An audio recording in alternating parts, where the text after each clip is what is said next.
ಸಮಸ್ಯೆ ಏನು? ಒಂದಿಷ್ಟು ಜನ ವಿದ್ಯಾರ್ಥಿಗಳಿಗೆ ಸಮಸ್ಯೆ ಆಗ್ತಾ ಇದೆ ಇದರಿಂದ. ಆದ್ರೆ ಅವರು ನೈಜ ಪರಿಸ್ಥಿತಿ ಯಾವ ರೀತಿ ಆಗಿದೆ, ಅವ್ರ ಸಮಸ್ಯೆ ಏನು ಅಂತ? ಇದು ಮಕ್ಕಳು ಮಾಡ್ತಾ ಇರೋ ಗಲಾಟೆನೇ ಅಲ್ಲ, ಇದು ಹಾ, ಬೇರೆ ಪುಂಡ್ರು ಬಂದು ಗಲಾಟೆ ಮಾಡ್ತಿದ್ರೆ ಎಲ್ಲರೂ ಕಾಣಿಸ್ತಾ ಇದೆ, ನೋಡ್ತಾ ಇದಾರೆ ಎಲ್ಲರೂ ಅದನ್ನ. ರಾಜೀನಾಮೆ ಒಂದೇ ಮೋದಿ ಟ್ವೀಟ್ ಮಾಡಿರೋದು ಕರೆಕ್ಟ್ ಆಗಿದೆ. ಈಗ ಮಕ್ಳಿಗೆ ಒಳ್ಳೇದಾಗುತ್ತೆ ಅಂತ ಅನ್ಸುತ್ತೆ sir. Okay, thank you so much Kalpana ಅವರೇ, ರಿಪಬ್ಲಿಕ್ ಕನ್ನಡ ಜೊತೆ. Thank you. ಎಸ್, ತಾಡಾಜಿ ಅನ್ನೋರು ಕರೆ ಮಾಡಿದ್ದಾರೆ ಬೆಂಗಳೂರಿಂದ. ನಮಸ್ಕಾರ ನಮಸ್ತೆ ಸರ್, ತಾಣಾಜಿ ಅಂತ ಸರ್. ನೋಡಿ, ಈ ಒಂದು ತಾಣಾಜಿ ಅವರೇ, ಈ ಒಂದು ಪ್ರತಿಭಟನೆಯಿಂದ ವಿದ್ಯಾರ್ಥಿಗಳಿಗೆ, ಆಕ್ಚುಲಿ ಅಸಲಿ ವಿದ್ಯಾರ್ಥಿಗಳಿಗೆ ಏನ್ ಸಮಸ್ಯೆ ಆಗ್ತಾ ಇದೆ ಅಂತ? ಸರ್, ಈ ವಿದ್ಯಾರ್ಥಿ ನೋಡಿ, ಈಗ ನನಗೆ ಏನ್ ಪ್ರಶ್ನೆ ಅಂದ್ರೆ ಸರ್, ವಿದ್ಯಾರ್ಥಿಗಳಿಗೆ ನನ್ನ ಪ್ರಕಾರ ಇದು ನೀಟ್ ದಲ್ಲಿ ಎಕ್ಸಾಮ್ ಅಲ್ಲಿ ಇದಾಯ್ತಲ್ಲ ಸರ್, ಲೀಕ್ ಆಯ್ತಲ್ಲ ಸರ್. ಸ್ಟಾರ್ಟಿಂಗ್ ಅಲ್ಲಿ ಬಹಳ ತೊಂದರೆ ಆಗಿದೆ ಪಾಪ ಅವರಿಗೆ, ವಿದ್ಯಾರ್ಥಿಗಳಿಗೆ ಅನ್ಯಾಯ ಆಗಿದೆ. ಯಾಕಂದ್ರೆ ಬಹಳ ಜನ ಸ್ಟೂಡೆಂಟ್ ಓದಿರ್ತಾರೆ, ಎಕ್ಸಾಮ್ ಬರ್ದಿರ್ತಾರೆ. ಐ ಅಗ್ರಿ ಸರ್, ನಾವು ಒಪ್ಕೊಳ್ತೀವಿ ಅದನ್ನ. ಮತ್ತೊಮ್ಮೆ ಎಕ್ಸಾಮ್ ಬರ್ಬೇಕಂದ್ರೆ ನಿಜವಾಗ್ಲೂ ಅವ್ರಿಗೆ ಒಂಥರ ಆ ಫೇಲ್ ಇರುತ್ತೆ, ಫ್ರಸ್ಟ್ರೇಷನ್ ಇರುತ್ತೆ, ಕರೆಕ್ಟ್ ಅಲ್ಲ ಸರ್? ಬಟ್ ನಾವು ಕೂಡ ನೀವು ಹೇಳಿದಾಗೆ ಸರ್, ನೀವು ವಿದ್ಯಾರ್ಥಿ ಪರವಾಗಿದ್ರೆ ನಾವು ಕೂಡ ವಿದ್ಯಾರ್ಥಿ ಪರವಾಗಿದ್ದೀವಿ. ಖಂಡಿತ. ಆದರೆ ಇವಾಗ ಈ ಹೋರಾಟ ನಡೀತಾ ಇದೆಯಲ್ಲ, ಯಾವ ನಿಟ್ಟಿನಲ್ಲಿ ನಡೀತಾ ಇದೆ ಸರ್ ಇದು? ಯಾರ ಕರೆ ಇದೆ ಇದು? ಹೋರಾಟ ಇದ್ದುದು ವಿದ್ಯಾರ್ಥಿಗೋಸ್ಕರ, ನಾವು ಕೂಡ ಪರವಾಗಿ ಇದ್ದೀವಿ ಸರ್.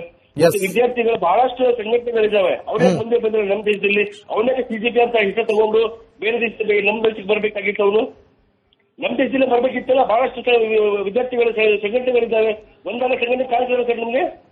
ಮತ್ತೆ ನಿಜವಾದ ವಿದ್ಯಾರ್ಥಿ ಯಾರ್ಯಾರು ನೀಟ್ ಬರೀತಾರೆ ಸರ್, ನೀವು ನೋಡಿ ಸರ್, ಅದರಲ್ಲಿ ಎಷ್ಟು ಪ್ರತಿನಿಧಿ ಕಾಣಿಸ್ತಾರೆ ಸರ್ ನಿಮ್ಗೆ. ವಿದ್ಯಾರ್ಥಿಗಳು ಹೋರಾಟ ಮಾಡಕ್ ಹೋಗಿದ್ದಾರೆ, ಆದ್ರೆ ಅಲ್ಲಿ ಹೋದಾಗ ಸತ್ಯ ಅನ್ನೋದು ಗೊತ್ತಾದ್ಮೇಲೆ ಅವರು ವಾಪಸ್ ಹೋಗಿದ್ದಾರೆ ಸರ್. Correct correct. ಬೇರೆ ಅಲ್ಲಿ ಪಾಪ ಅವ್ರು ನ್ಯಾಯ ಸಿಗುತ್ತೆ ಅನ್ಕೊಂಡು ಹೋಗಿದ್ದಾರೆ, ನ್ಯಾಯ ಇಲ್ಲ, ಅಲ್ಲಿ ಅನ್ಯಾಯ ಮಾಡ್ತಾ ಇದ್ದಾರೆ. ಅಲ್ಲಿ ಸಿಜಿಪಿ ಪೊಲೀಸ್ ಪ್ರೊಟೆಸ್ಟ್ ಮಾಡಿದ್ದೆ ಏನ್ ಹೆಸರಲ್ಲಿ ವಿದ್ಯಾರ್ಥಿಗೆ ನ್ಯಾಯ ಸಿಗ್ಬೇಕಂತ. ನಾವು ಖಂಡಿತವಾಗೂ ಇಲ್ಲಿ ಇಡೀ ದೇಶದ ಪರವಾಗಿದೆ. ಆದರೆ ಈ ಯಾವ ತರ ಚೇಂಜ್ ಆಯ್ತು ಸರ್ ಇದು ಪ್ರತಿಭಟನೆ? ಯಾವ ವಿದ್ಯಾರ್ಥಿ ಕಲ್ತು ಹೊಡಿತಾರೆ ಸರ್, ಹೇಳಿ ಸರ್ ನೀವು? ಅದೇ ನಮ್ಮ ಪ್ರಶ್ನೆ, ಅದೇ ನಮಗೂ ಕೂಡ ತಲೆಯಲ್ಲಿ ಓಡ್ತಾ ಇರುವಂತಹ ಪ್ರಶ್ನೆಗಳು. ತಾಣಾಜಿ ಅವರೇ, ಥ್ಯಾಂಕ್ ಯು ರಿಪಬ್ಲಿಕ್ ಕನ್ನಡ ಜೊತೆ ಮಾತಾಡಿದಕ್ಕೆ. ನಮ್ರು ಮಂಜು ಅಂತ ಕಾಲರ್ ರೆಡಿ ಇದ್ದಾರೆ. ಮಂಜು ಅವರೇ ನಮಸ್ಕಾರ. ನಮಸ್ತೆ ಸರ್. ಈ ಪ್ರಶ್ನೆ ಪತ್ರಿಕೆ ಸೋರಿಕೆಯಿಂದ ವಿದ್ಯಾರ್ಥಿಗಳ ನೈಜ ಸಮಸ್ಯೆ ಏನು ಅಂತ ಕ್ವಶನ್.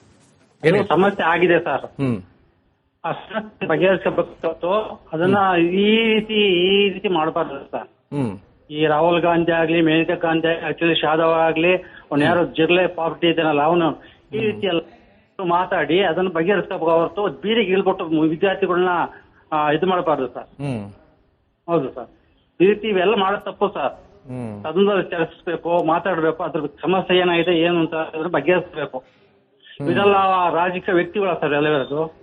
ದೇಶ ಉದ್ಧಾರ ಮಾಡ್ತಾರೆ ಸರ್. ಆಗಿರೋದು ಮಕ್ಕಳಿಗೆ ಅನ್ಯಾಯ,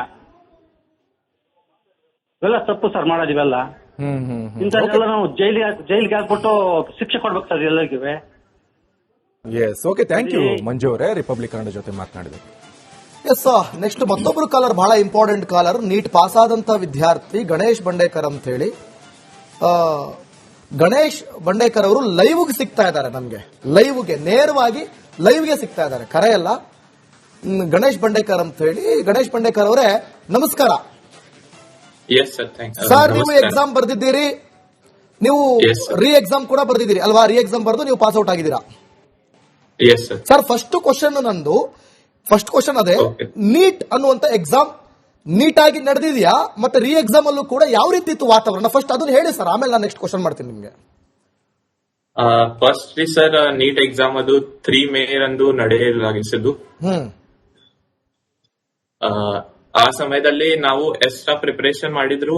ನನ್ನ ಫುಲ್ ಫೋಕಸ್ ಆಗಿ ಪ್ರಿಪರೇಷನ್ ಮಾಡಿ ಆ ಎಕ್ಸಾಮ್ಗೆ ಏನು ಪೂರಾ ರಾತ್ರಿ ಓದು ಎಲ್ಲ ಮಕ್ಕಳ ಪ್ರಿಪರೇಷನ್ ಅದು 3 ಮೇಗೆ.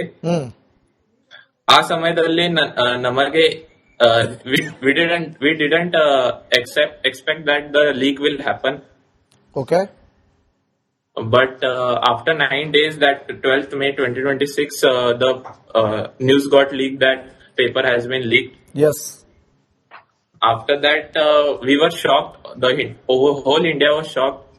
But some students didn't give up. They then again stood up. They gave the full preparation for the 30 days next. and again wrote re-examination on 21st June.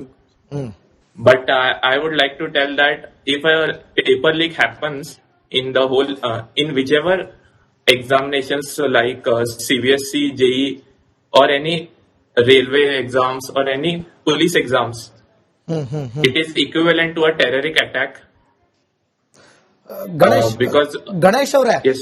ನಿಮ್ಗೆ 12ನೇ ತಾರೀಕು ಪೇಪರ್ ಲೀಕ್ ಆಗಿದೆ ಅನ್ನೋದು ಕನ್ಫರ್ಮ್ ಆಯ್ತು, news ಎಲ್ಲ spread ಆಯ್ತು ಅಲ್ವಾ? Okay. Okay, ಆಗ ನೀವು ನೆಕ್ಸ್ಟ್ ನಿಮ್ ತಲೆಯಲ್ಲಿ ಬಂದಿದ್ದೇನು, ಏನ್ ಮಾಡ್ಬೇಕು ಅನಿಸ್ತು? ಇದರ ವಿರುದ್ಧ ಈಗ ಹಿಂದೆಂದು ಕೂಡ ಕೇಳ್ಕೊಂಡು ಬಂದಿರ್ತೀರಾ ಪೇಪರ್ ಲೀಕ್ ಆಗ್ತಾ ಇದೆ ಅನ್ನೋದನ್ನ. ಆ ಟೈಮಲ್ಲಿ ನಿಮಗೆ ಇದ್ರ ವಿರುದ್ಧವಾಗಿ ಹೋರಾಟ ಮಾಡಬೇಕು, ಪ್ರತಿಭಟನೆ ಮಾಡಬೇಕು ಅಂತ ಆ ಸಂದರ್ಭಕ್ಕೆ ಅನ್ನಿಸ್ತಾ? ಮತ್ತೆ ವಾಟ್ ನೆಕ್ಸ್ಟ್, ನಿಮ್ ಸ್ಟೆಪ್ ಏನಾಗಿತ್ತು ನೆಕ್ಸ್ಟ್ ಆಗ ನಿಮ್ದು ಸ್ಟೂಡೆಂಟ್ ಆಗಿ, ವಿದ್ಯಾರ್ಥಿ ಆಗಿ? ಫಸ್ಟ್ ಆಗಿ ಆವೇ ನ್ಯೂಸ್ ಬಂದಿತ್ತು, ಅದು ಲೀಕ್ ಆಗಿತ್ತೆ. That time only I was shocked. 1 or 2 hours I didn't look anywhere because that was very shocking. After that, in my mind came that to